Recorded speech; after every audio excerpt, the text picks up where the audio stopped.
Hello and welcome to another instalment of the Wyfutbol podcast with me, Michael Dryden, and Etches Adokru. Today, I'm very pleased to say we are joined by Nima Tavallaey Roodsari. Nima is the founder of Sempre Inter. He is 1/3 of the Italian football podcast and has written for the likes of Football Italia, Forza Italian Football, and Goal. Nima joins us today as we discuss this season's Serie A, leaders AC Milan, Juventus' struggles to date, and we'll take a look at the January transfer windows and all the dealings, well, not them all, but some of the dealings in Serie A this year in Italy. So, Nima, welcome to the show. How are you? I know you've had a very busy day today.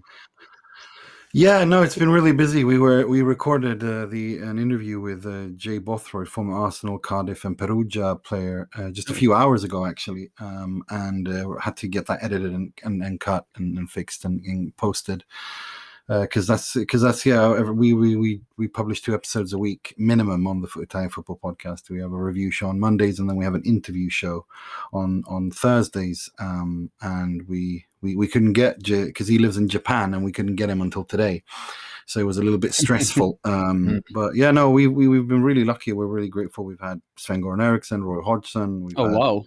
Yeah, we've had Catania president Joe Tacopina, former Bologna and Venezia president. So, yeah, we also had we try to do anything with a culture connection. Like, so we had boxing world champion Poli Malignaggi as well. Was a huge, a good one. Yeah, he's a huge Calcio fan. So we try to keep it like anyone in or around Calcio as much as possible. So check us out, patreon.com/TIFB. A little plug. Yeah, there you go. So to summarize, Nima, we're very, very, very, very fortunate to have you on the podcast today. Thank because your time is extremely precious. So that's thank you for coming on. Oh, my pleasure. Yeah, absolutely. Just to kick things off, Nima, then we'll start by looking at the window just gone in January. Obviously, the deadline has passed. Oh, has the deadline passed in Italy, Nima? Yeah, it closed on Tuesday. Sorry, yeah, Monday, not Tuesday. Monday. Yeah, because often the European windows can differ, so I'm just making sure I'm not. Yeah. No, it can. No, it can. I think it's. Yeah, you're right. I think Germany usually is open a few. I'm not sure, but I think it used to be like that before, but I think they changed it to make it all close on the same day. Yeah, because I remember Wenger used to whinge about that because the English one used to close sooner. And he was really annoyed with that, but he's not there anymore. But I think that was one of the funniest things about that, was that when he finally got his way, he was no longer in charge of Arsenal. Well, no surprise to hear a Wenger whinging at all. So to kick things off, Nima, very general question here on the window. So Inter, Juve, Roma, and Napoli have all been fairly quiet in this window. Is that come as a surprise to you? Obviously, we know Juve haven't had the same sort of season they've had in recent years, and currently languishing in 4th. Yeah, but the thing is with Juventus, they don't need to. They did everything they needed to do in the summer. They brought in Kulusevski, they brought in Artur Melo, they brought in McKennie. They did everything they needed to do in the summer. They got rid of Higuain and Matuidi, and now they finally got rid of Khedira, much to the delight of the Juventus fans, who've been trying to offload that one for quite some time. He went to Hertha Berlin in Bundesliga. Yep. So no, I mean, the thing is, this is Juve are going through a generational change. They're going through, which they are ruthlessly good at. If there's no one in Italian football or world football, I'd say, who are so good at this generational change and to get that done and working as quickly as possible and in no time as possible. You are absolute masters of that, and they've certainly done it now. I mean, look at it now. Look at the midfield. Bentancur, Artur Melo, and McKennie have 22, 23 years each. Yeah. You have Dejan Kulusevski, 20, 21, 19. I mean, it's their backups are Aaron Ramsey and Rabiot, who aren't too old. Cuadrado and Danilo are a little bit more experienced, but then they have De Ligt and Demiral in defense. So no, they've already started it. I mean, the next phase of the rejuvenation will obviously be when Cristiano Ronaldo leaves. We'll see when that happens, but yeah.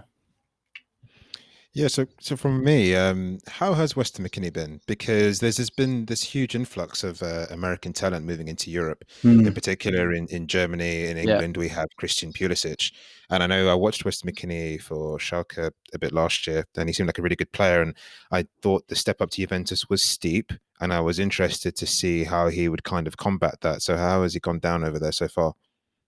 No, I mean he did struggle a little bit in the beginning, but that was expected. I mean, we're talking about a 22, 23-year-old who played in the Bundesliga, coming to a new country, new culture, and Italy obviously is Serie A being much more tactical and more difficult to to understand and decipher. I mean, Christian Eriksen still hasn't got it, if we're perfectly honest, and he was one of the best players in the Premier League.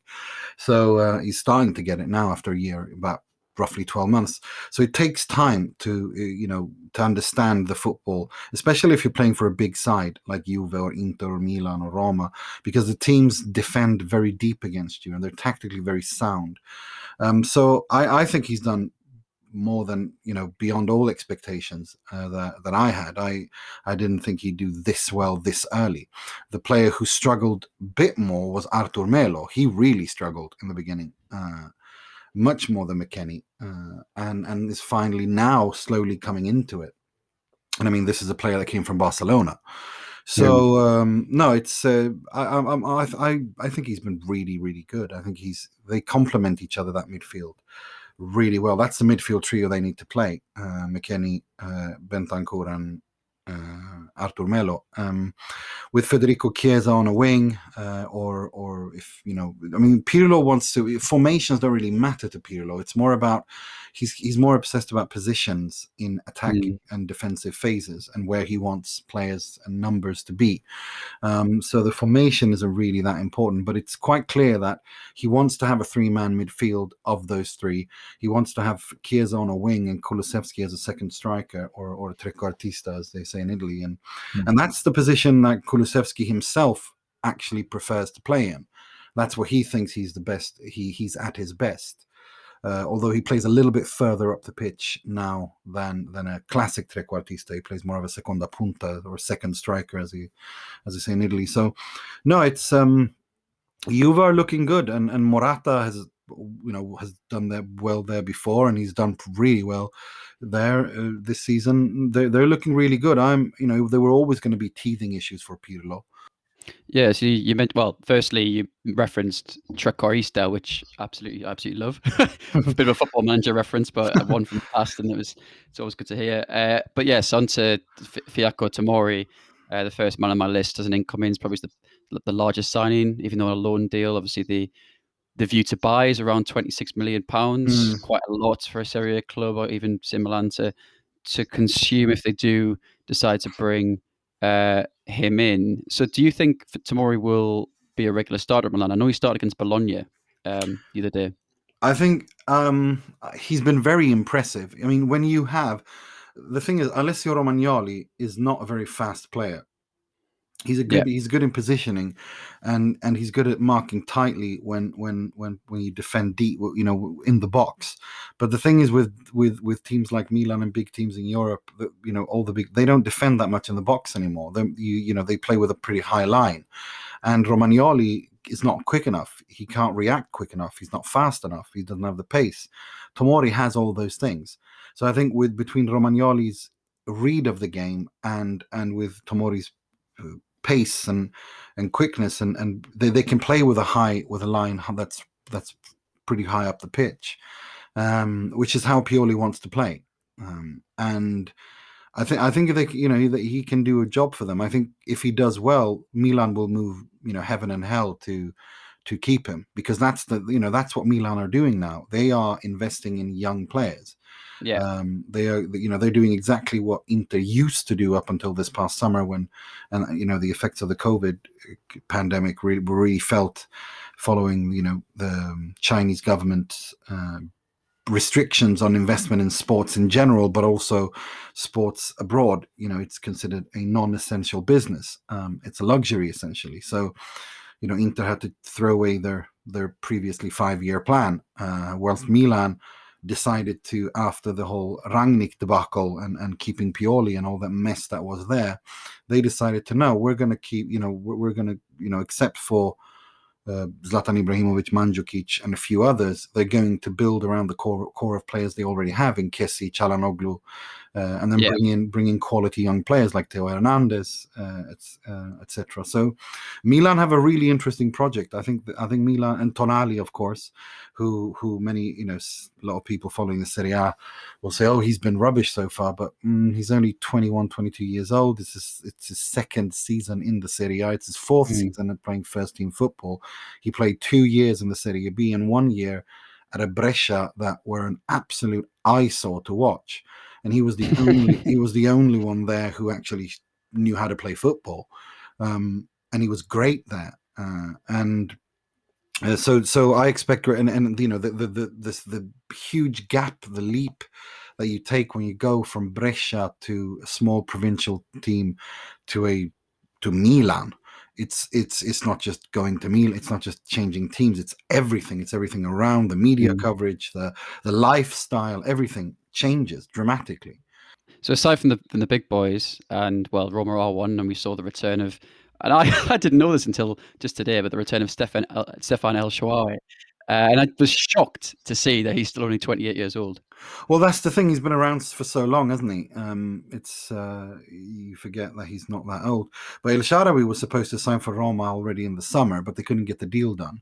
Okay. So that was pretty much going to be done anyway. And then you have the Brian Reynolds thing, where Roma signed him for the future. Roma have a really interesting young group of players, which is going to be very interesting to see how they move forward.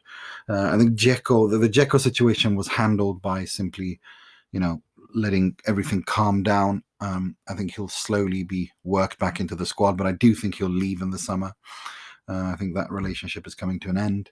But if you look at the players they have a really, really interesting young group of players. I mean, they all do. Milan, Juve, Roma, Napoli to a certain extent, except for Inter, who they are in trouble. Inter are in a world of trouble. They have mountain of debt. They have Chinese owners who are looking to leave. They have to leave because they can't invest anymore. They're trying to bring back some of the money. I mean, they've spent over 700 million euros in the past 6 years.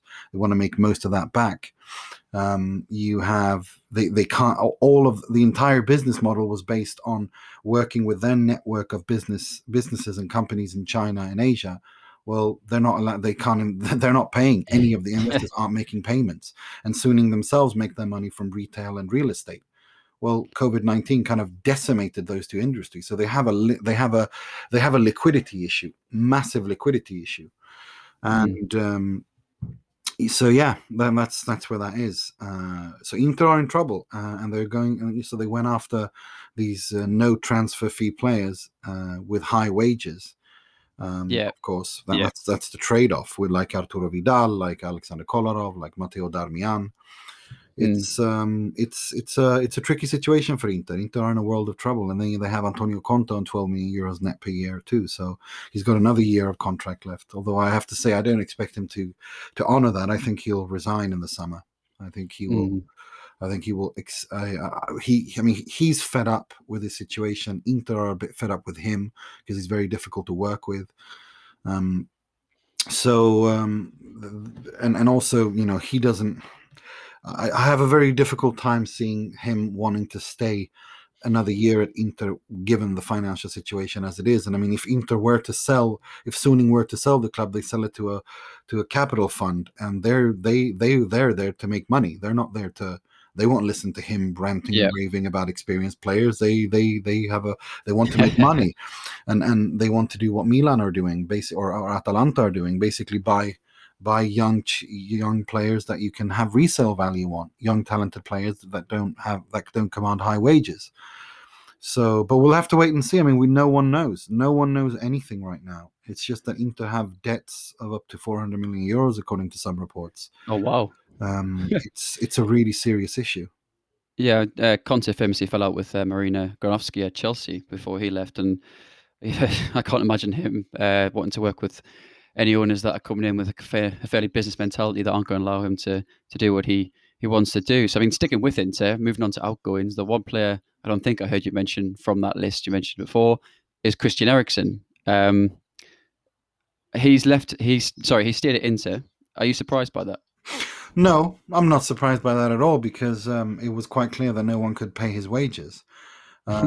He makes €7.5 million net per season, and in this climate, no one wants to take that on, especially after the last 12 months he's had, where Antonio Conte has made his absolute best to make clear to anyone and everyone who's watching that he doesn't want him and he doesn't like him, which hardly helps raise the value and interest in a player.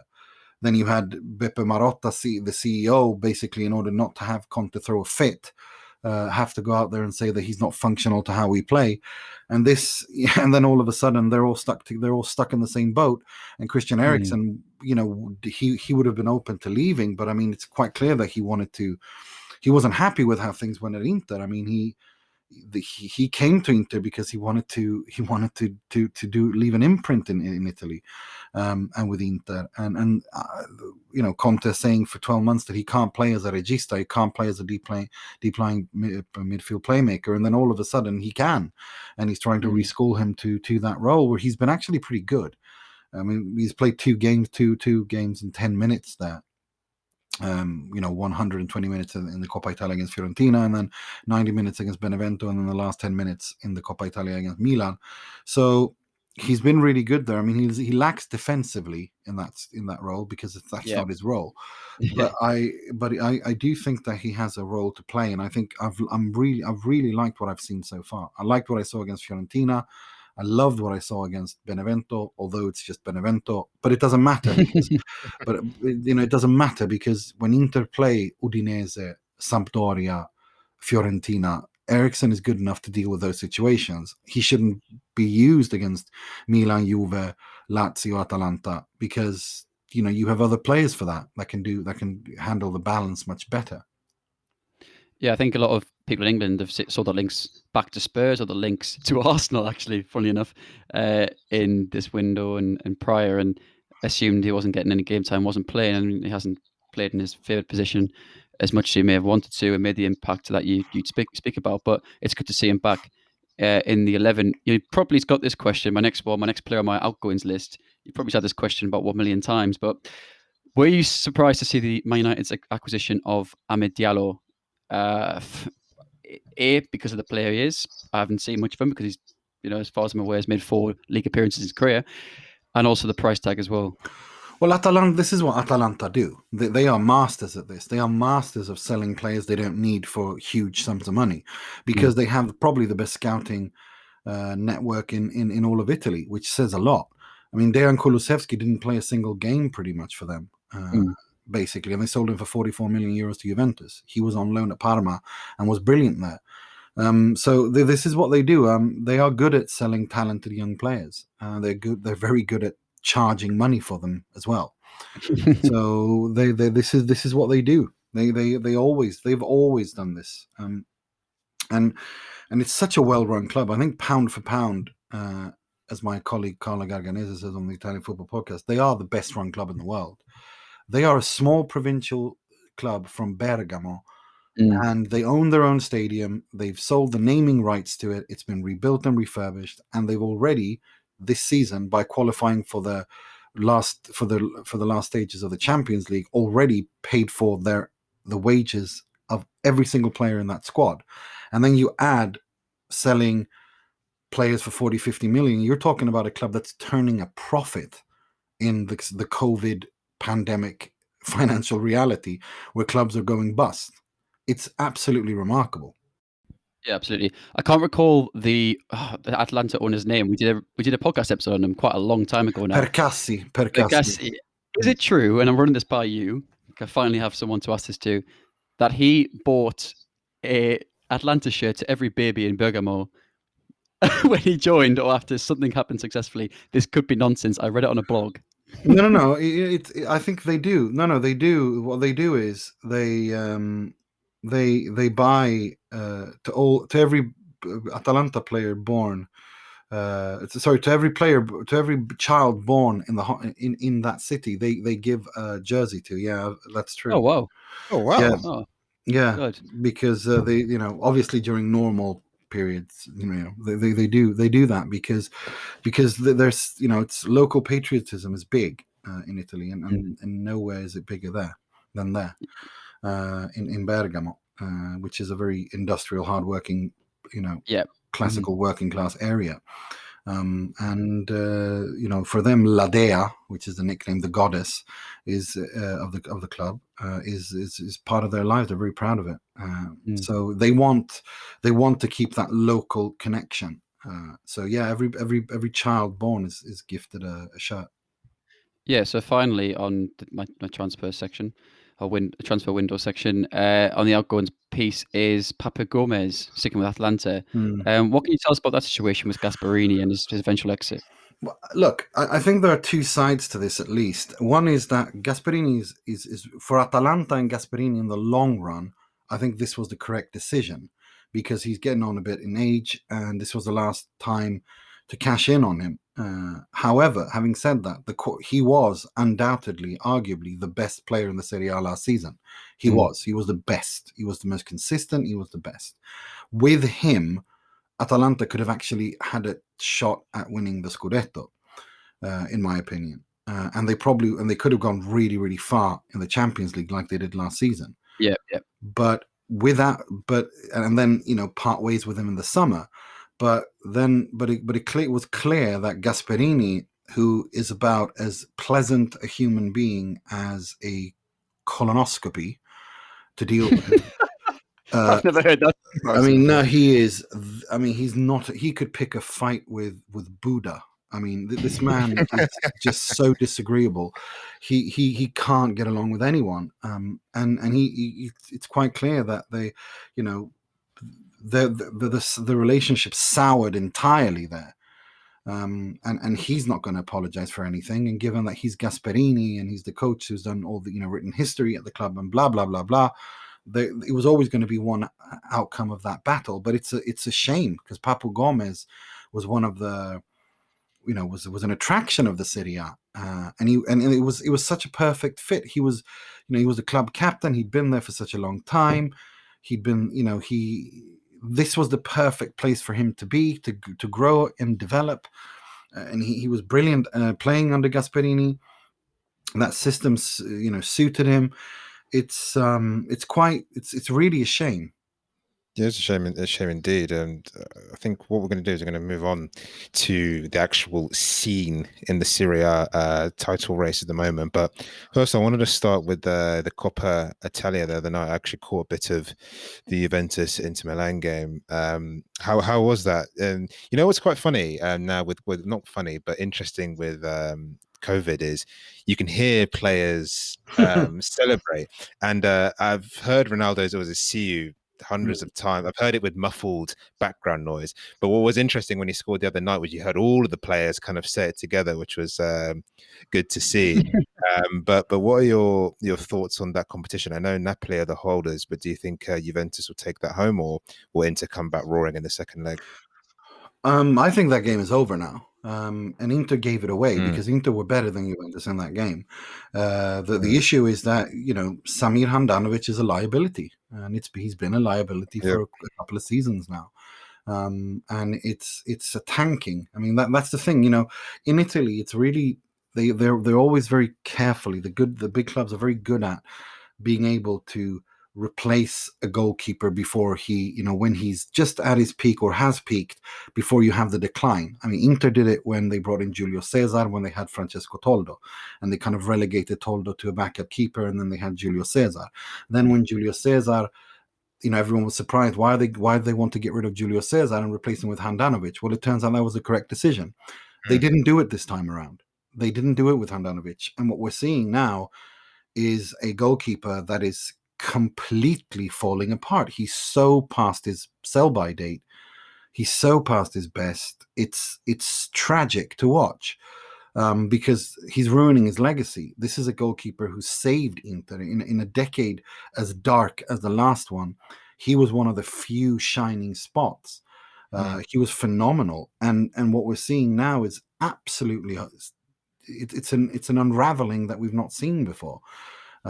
Almost, it's quite tragic. It's really sad, and what he's always, his weakness has always been that his positioning is sometimes not always the best, which is why when a lot of shots come in, it looks like he doesn't throw himself with care. But there's a reason he doesn't throw himself, because he's so far away from the ball that it wouldn't make any sense for him to throw himself after it, because he wouldn't get anywhere near it because he's so poorly positioned. Now that's gotten progressively worse through the years, to the point now where he's just, I mean, the stats don't lie. I mean, Inter concede more from first shots on target than almost any other team in the Serie A. Wow. And that's how bad this has gotten. And his decision making is atrocious. I mean, some of it is obviously due to confidence as well. But another thing is also he's this captain. He's the captain of this team, and that is an abysmal decision. Inter have gotten their captains wrong systematically since Javier Zanetti. First it was Andrea Ranocchia, which was, I mean, whoever came up with that idea should have his head examined. That was just atrocious. Brilliant person, absolutely, in terms of personality, but the guy can't play football, which is kind of a good quality to have if you're going to be captain of Inter Football Club. Then they relegated and stripped him of the captaincy, and then they give it to of all people, Mauro Icardi, who was, I mean, sure, scored a lot of goals, but a leader, uniting people, not so much. You had his crazy wife sitting on Italian TVs, throwing his teammates under the bus every Sunday on this horrible talk show called Tiki Taka. I mean, think if cross match of the day with the Jeremy Kyle show. That's the level you have. Sounds pretty good. Yeah, no, I mean, just think, just exactly like that. Think a live studio audience, and then the intellectual level of Jeremy Kyle, and then about football, match of the day with I mean, it's just, and then you have Antonio Cassano who's there. I mean, I don't know, it's like making Robbie Savage the Minister of Education. It's so stupidly, I mean, you literally feel your brain cells commit suicide when you watch that show. It is so horrible. It's trash TV on steroids. And there she was there every week, arguing with everyone and throwing the club under the bus, saying stupid things like, if I could choose between Maurito getting a new contract, because she was obviously his agent by now, if I could choose with Maurito getting a new contract or getting 3 decent passes every game, I'd choose the latter, which is so insanely stupid, and which caused, of course, Perisic and them to get furious and tell, there's this famous story of them going up to him and saying, "Can you please tell your wife to stop talking about me on TV?" And he was subsequently stripped of his captaincy, and then they out of they gave it to Handanovic, who, to be fair, he didn't want it but was appointed it anyway and took the responsibility and guided that season home. But then they continued with him, and that was a mistake. So you have so many consequential important mistakes made at Inter, one after the other, that what we're seeing now is the perfect storm. It's all falling apart. The wheels are coming off. But having said that, I mean, I've been very critical of Antonio Conte because of his childish tantrums of throwing clubs under the bus that he works for, because it's never his fault. But what we're seeing now is that he's built a group. He's united this team of players behind him. They all will go to war for him and die for him, which is why you see Inter so high up the league table. If he hadn't done that, I mean, if he hadn't united the group, this season would have been even worse off than it has been.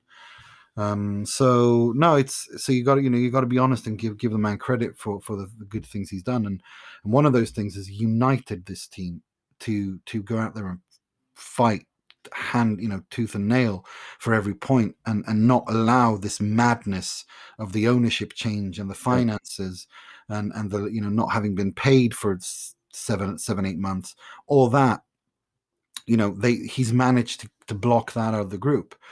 So it is really, really, we're talking about. I mean, Suning have done so many good things business-wise off the pitch. They really have. They've grown the brand. The business model was sound. I mean, no one could have anticipated in their wildest dreams that we'd have a pandemic like this.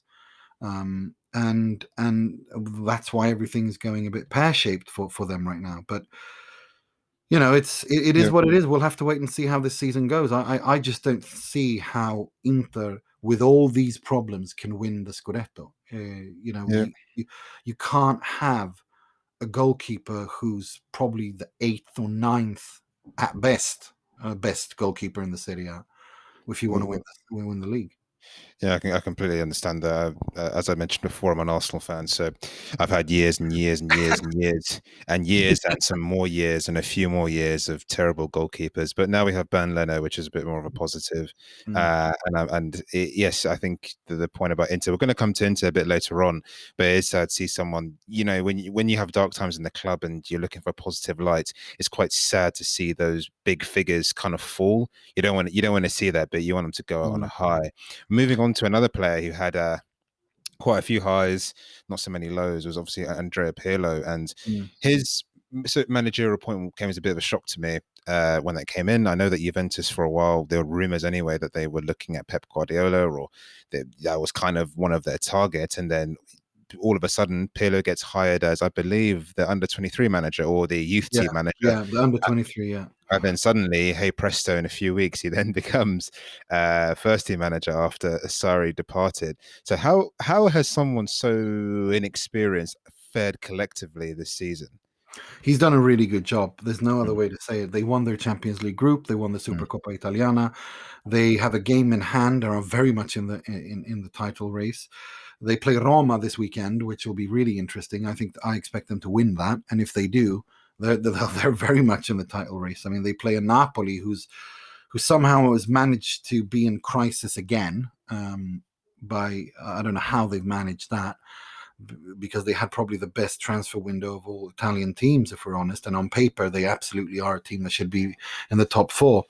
But it seems that something is soured between Gattuso and the president there, De Laurentiis, who's very eccentric but a brilliant businessman. Napoli are one of the few clubs in world football that have consistently in the past 20 years turned a profit. So, no, I mean, Juve, for me, Pirlo has done really, really well. There was always going to be questions asked. There was always going to be question marks, but you can't really. I mean, it was pretty much understood and implied that this was an appointment where he would learn on the job, and he is learning on the job. It's quite evident that he is, because after a drubbing or after every mistake, he immediately learns quickly. And learns the lessons that need to be learned and grows from it and takes them to the next level. So far, he's done that, and I think that is why I hold them together with Milan as the favourites to win the Scudetto. But it's a very tight season. I mean, we've not seen a season this tight, I think, ever in my lifetime. I mean, the top seven are in a league of their own. I think they're separated by 7 points, the top seven, which is crazy. At this stage. Yeah, I think it's really good, isn't it? I think Europe as a whole, there were concerns that we were beginning to see pure dominance from certain teams, right? So in Germany with Bayern, I think they've won 8 in a row. Obviously, Juventus have won 7 or 8 in a row in terms of their titles, PSG as well, and Spain with Barca and Real Madrid. So it's quite nice this year to have some flexibility kind of there. Talking about Pirlo himself and how well he's done, I think the next question I kind of have was, can they deliver what I like to call the Ronaldo project, which is to deliver a Champions League for him? I kind of felt his signing was really a statement, not just for Juventus, but for Italian football as a whole. Obviously, the lull of Calciopoli to come to this, to be getting, at the time, and still for me, one of the world's best players, or if not the best, this number 2 or number 1, whichever way you want to put it. But the question to you is, do you think they can actually win the Champions League until he departs, whenever that may be? I think this season is their best chance. They've never had a team that is so adapted to playing in Europe during Cristiano Ronaldo's era as they do right now. In my opinion, that is. I think they are really, really built to win. I think the way they play, the way they overload, the way they can attack in many, many ways. down the wings, and the fact that they are so fluid tactically. That gives Pirlo a lot of options, and they look really good. I mean, you saw. I mean, obviously Barcelona are quite a state right now, but that win against them and the other games, I think, showed that this is a really interesting project that he's got going, and a project that I think will. I think for me, Bayern Munich are the clear favourites, then PSG and Man City, but after that, I'd say I have Juve as my dark horse. To win it. I think it's going to be between those four. But yeah, obviously Bayern Munich. They are at an they're at another level. They are this. I Yeah. mean, we're talking. I mean, Bayern Munich in the 70s. I mean, throughout history, have had some bloody good teams. Yeah. They've had some amazing teams. I mean, some legendary world champion, European champion, dominating European cups in the 70s. You know, this is Bayern Munich. It's one of the footballing aristocracies in Europe.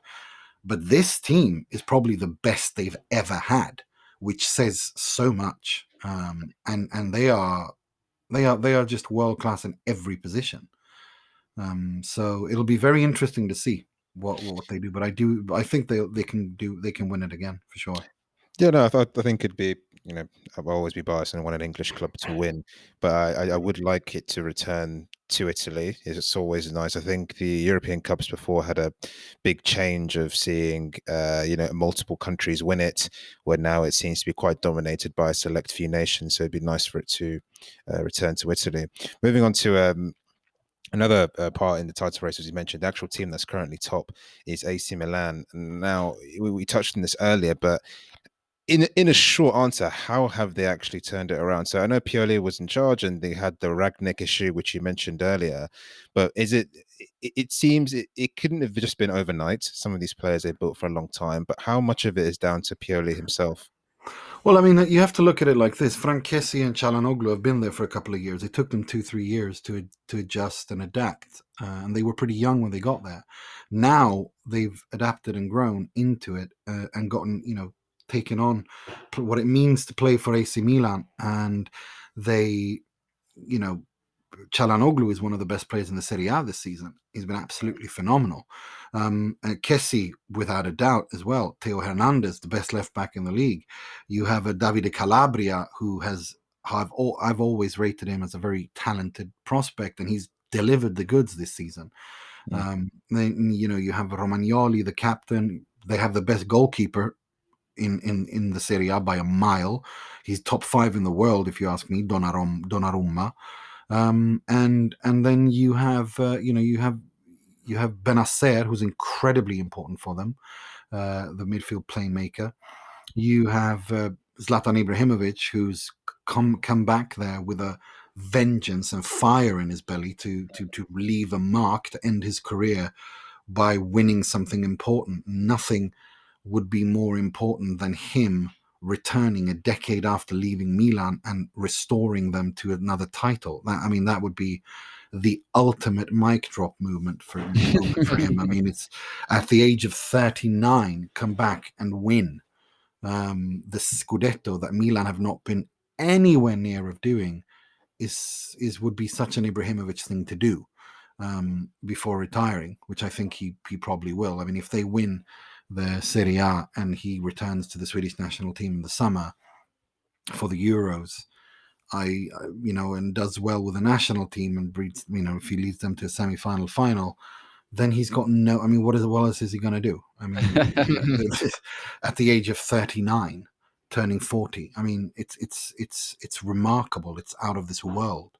So no, it's really is. I mean, the same way that everything is falling apart at Inter in the perfect way, it's kind of all come together in the perfect way cross town at Milan. So it's purely he was the right man at the right time with the right group of players, and it all kind of gelled together. I think they were very. I mean, what Rangnick wanted to do was to rebuild the club from bottom down, meaning another 10 years of not winning anything. And Milan decided that that's not the route they wanted to go. They brought in Maldini and Massara, who understand Italian football better than most, and decided that we don't need to rebuild everything from scratch. We're good at some things, we just need to tweak. And so they did, and started bringing in some brilliant, talented players, and have barely, the signings they've made have all turned out to be really well. They've gotten rid of the ones that the previous management made that were abysmal. And the ones that remained, the Kessiers, the Çalhanoğlu's, the Romagnolis, they've improved. They've taken huge strides. So it's all come together at Milan. Yeah, so you touched on Inter Milan a few times, basically saying that it's not gone too well for them this season, and the whole. Well, on the pitch, I mean, it's been so schizophrenic. They recorded their worst result ever in the Champions League, not finishing last. The Coppa Italia semi-final is on par with what they've done the past few seasons. The Serie A last season was, 82 points, second place. It's phenomenal for Inter. Inter haven't been close to that for over a decade. And now this season, at midway stage, they had 41 points and in second position, en route to repeating exactly what they did last season, which is good. It's really, really good, because this is the most competitive Serie A in 50 years. I saw some Italian journalists say today that after the Second World War, this is the most competitive Serie A and closest Serie A we've had. Inter being second with 44 points is a phenomenal achievement. And so it's been a very schizophrenic season almost. It's been very good or very bad. The famous Gattuso, I don't know if you guys seen it on YouTube when he's in Greece, saying sometimes good, sometimes shit. That's pretty much what it's been. I think it's been sometimes very good, sometimes very shit. So there's no in between with Inter, which is classic. It's so classic of the club's DNA. It's Pazza Inter. There's no in between. It's either heaven or hell. You don't do things half-assed. If you're going to mess things up, you do it royally. And same way, if you're going to have success, you're going to have amazing success. You win the treble as the first Italian team ever. There's no in between with Inter. Yeah, no, it's kind of. So I remember when Conte signed his contract, and it was something like 12 million euros a year compared to the other managers. It dwarfs them, and there's been a theme from what you've been saying in the pod that Inter love to throw out money. So is it kind of make or break in the sense that with the off the field issues, and I know they've had some schizophrenic issues on the pitch, if he doesn't deliver the title this year, and as you said, the most competitive league, do you reckon he'll throw his toys out the pram and depart? And then once that happens, will Inter really crumble? I think the part where Inter crumble and are facing a difficult future is inevitable given what we're seeing right now. This is I think Conte will leave regardless. Because I know for a fact that he wants to return to the Premier League. I know for a fact that he likes that kind of football, the high intensity football that he wants is what they play in the Premier League, and that's the one he likes. And I think Inter are in no position. I mean, if he wants to leave and walk away from a 12 million euro net contract per year, Inter won't stand in his way, given the financial situation the club is in. So I think that relationship is definitely coming to an end in the summer, and whether or not, I think that it is coming to an end because I think he will want to walk away. I think he will want something new, start afresh, because I think it has been exhausting for him to be at Inter, and Inter are exhausted of having to work with him. It is a two-way street there, because he's very demanding. He's very difficult to work with.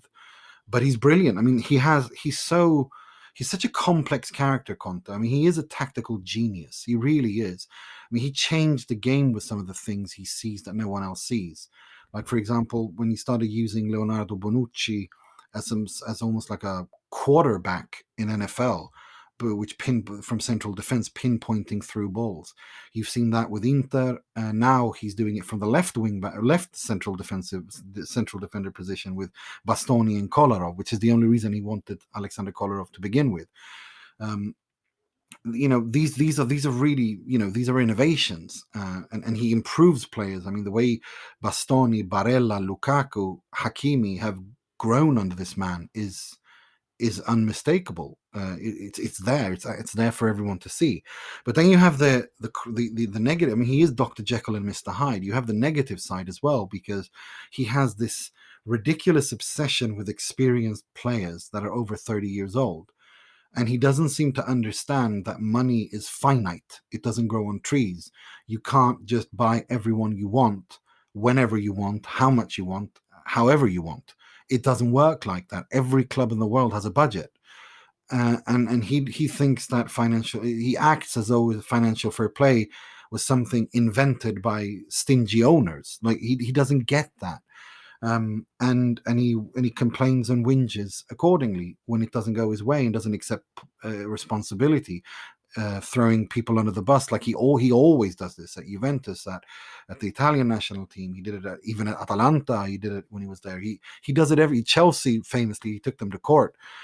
So. Yeah. You know, this is him. This is him. You know, he is. It is. It's never. You know, he is very. It's either or with him. It's very Dr. Jekyll and Mr. Hyde. He's a very complex character. He really is. But you know, you have to be honest. He's done some amazing work at Inter.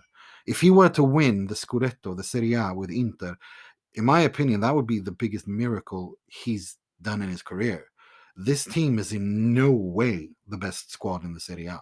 What you've done here is you've kindly set up for my final question, which is, who is going to win the league title, do you think, and why? Now, you've already mentioned it's the toughest title race in 50 years. You mentioned the subplots of Inter Milan, how it's looking okay on the pitch, off the pitch it's disastrous, and AC Milan's young squad, the return of Ibra, Pirlo, and his fantastic debut season. There's so many subplots and narratives there. But if we were to pin you down for one answer as to who's going to win the league, who would you go for at this moment in time? Oof. That's really hard because I think it's impossible to say. I mean, I said before the season that I think Juve will win it, and I still haven't changed my mind. But I mean, if we were to say out of 100%, I'd say Milan 35%, Juve 30%, Inter 20%, and Atalanta 15%. I've never seen an answer in a pie chart before. That's brilliant. Yeah, no, that's what I would say in terms of predicting. Yeah, because this is so hard. This is so hard. I mean, it is a three horse race. It's between those three, the three striped teams from the north, and it's very evenly balanced between them. But Inter have a huge problem with Samir Handanovic. I think that is what's essentially going to cost them. And also backups. I mean, when Juventus bring in substitutions, they bring on Rabiot and Ramsey, and Inter are resorted to Kolarov and Ashley Young. There's a drop off here. There's a drop off here. So, but I mean, having said that, I do think that can be kind of, you know, made amends for by Conte's tactical ability, without a doubt, because he is that good tactically. I hold him very high, and it's there. I mean, it's the way he sees the game. But having said that, I can't choose between Juve and Milan. I really can't. Either way I look at it, I want to say Juve, but then I think about Milan. No, it's one of those two. Nima, thank you very much. I think we're running out of time. We came to the end, and that was a brilliant insight across the board from the window to the Serie A campaign. So I really thank you for coming on, providing your insight and your determinations on how the season's going to go. It's very, very, very interesting run up, and we can't wait to see how this competitive Serie A season pans out. So yeah, my pleasure. Thank you so much. My pleasure. It was a pleasure. Thank you. All right then. Well, thank you all for listening, and we'll see you next time. Cheers.